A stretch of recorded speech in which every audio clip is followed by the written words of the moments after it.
So the question I want to answer today is, why would your LDL or even total cholesterol go up when you start the ketogenic diet? It's supposed to go down.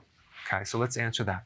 First thing you need to know is that if it goes up, first thing you need to know is that the majority of the time, it will go down. It doesn't go up. So if it goes up for you, it's not as common, but it's not a problem. One thing you have to realize is that LDL is not cholesterol. LDL is low-density lipoprotein. It's the carrier boat that travels the cholesterol through the blood. And the second thing you need to know is that LDL is not bad. So LDL takes the cholesterol from your liver into the tissues. HDL takes the cholesterol from your tissues back on up to the liver. So we have this exchange with cholesterol. We need cholesterol for our hormones, specifically sex hormones, testosterone, cortisol, which is an anti-inflammatory hormone, estrogen, and we also need cholesterol for all of the cellular membranes, because if you don't have cholesterol for that, nothing works. So your body makes cholesterol, it makes a lot of it, and you also get cholesterol from the diet. Typically what happens when you consume more fat or cholesterol, your body makes less cholesterol.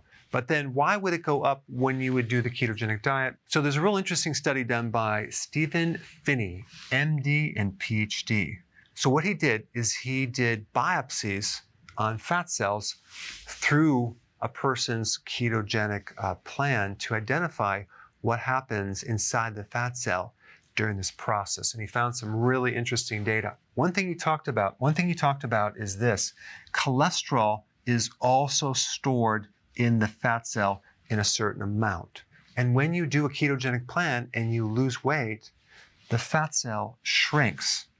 But in the first phases of this process, you release the triglycerides, which can be used for energy, but the body tends to retain or hold on to the cholesterol till a certain point, which explains why you may start the ketogenic plan and your cholesterol or even LDL is good, but then it spikes weeks or even months later. What you have to realize is cholesterol is not used as fuel in the body. So the fat cell is mostly triglycerides, and triglycerides are used as fuel in the body, but not the cholesterol. So here you have the situation where you start the ketogenic plan, you're losing weight, but the cholesterol in that cell is being retained until a certain point that then it's released. And at that point, he found in certain people a release of 300 milligrams of cholesterol that came out. And then what happens, it goes into the liver, it combines with bile, gets dissolved, and then it kind of goes out through the intestine. So that would be one reason why your LDL or even cholesterol can go up during a program. Now, the other reason it can go up is just for the fact that you're consuming a higher fat diet and you have more fat circulating throughout the body. But this is what you need to know as far as LDL, okay, which is considered the bad cholesterol, which it's not, and you normally shouldn't even be concerned about this, but if you are, there's two types of LDL. And these two types are basically the size of this particle. Okay, so type A is a very large type. It's called large buoyant because it floats. Type B is more of a small, dense type, okay? This is the type that can potentially invade the artery walls and create inflammation and damage. And then the response from that, the immune response kicks in, and then your body starts laying down calcium, cholesterol plaquing, and even fibrin, which is a protein, to start to form a clot. This type, which is a small, dense type, okay, that comes from consuming a high carbohydrate diet. This type comes from doing a high fat diet, low carb diet. So when you get on a high fat diet and you lower your carbs, you may have more of this. And so if your LDL is really, really high and you do a regular cholesterol test, they're not going to differentiate that LDL. They're just going to give you the total number. What you want to do is you want to get an advanced lipid panel or a test to measure the particle size. And you're going to find that most of that is type A, not type B. In fact, my own wife, Karen, had very high LDL. And so we got this advanced test, and sure enough, the majority of it was type A and hardly any type B. So do you have to be concerned? No. But if you are concerned, get this advanced test done so you have the knowledge of really what's happening. And if you're still concerned that it's high in general and you want to lower it, there's a couple things you can do. Number one, you can actually consume more fiber in the form of vegetables, because fiber tends to bind with some of these fats and allow them to be transported through the body. You could also reduce some of the extra fat that you're consuming, like butter or some other fats. You can start reducing some of that to some degree, but not below 75 grams. I don't recommend that. All right, so the bottom line is you don't have to be concerned about this. You should get this test and really understand what's really happening. All right, thanks for watching. Hey, before you leave, I just wanted to give you a little quick history on some of the books that I wrote. This was one of the first books. It's called Dr. Berg Body Shapes. It was my attempt at writing about body types. What was very interesting about this book is I actually did all the images myself. Don't ask me why.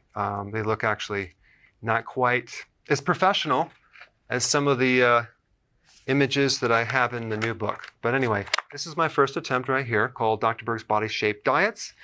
And then I wrote a book more extensive called The 7 Principles of Fat Burning. I don't even have a copy anymore, actually, because it's outdated.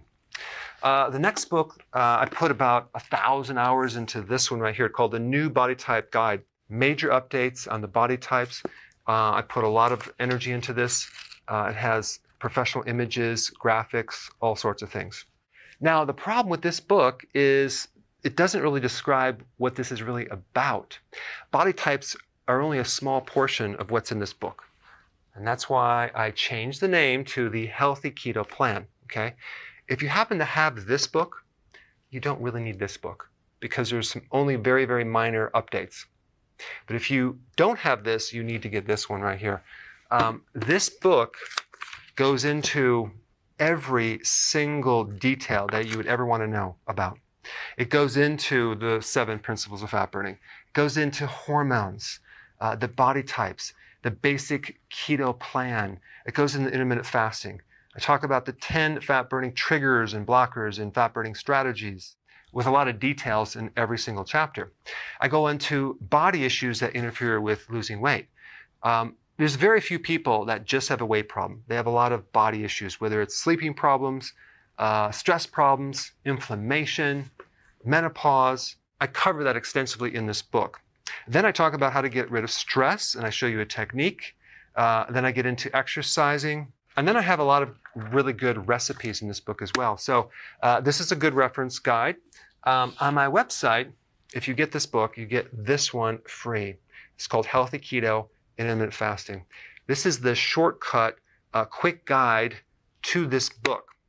And the reason I created this book is to have you, within 45 minutes, learn how to do keto, okay, in intermittent fasting, exactly what you need to do. Then you can fill in the blanks with this book right here. So right now I'm doing a special. If you get this book, you get this one totally free, or you can go to Amazon and get these individually.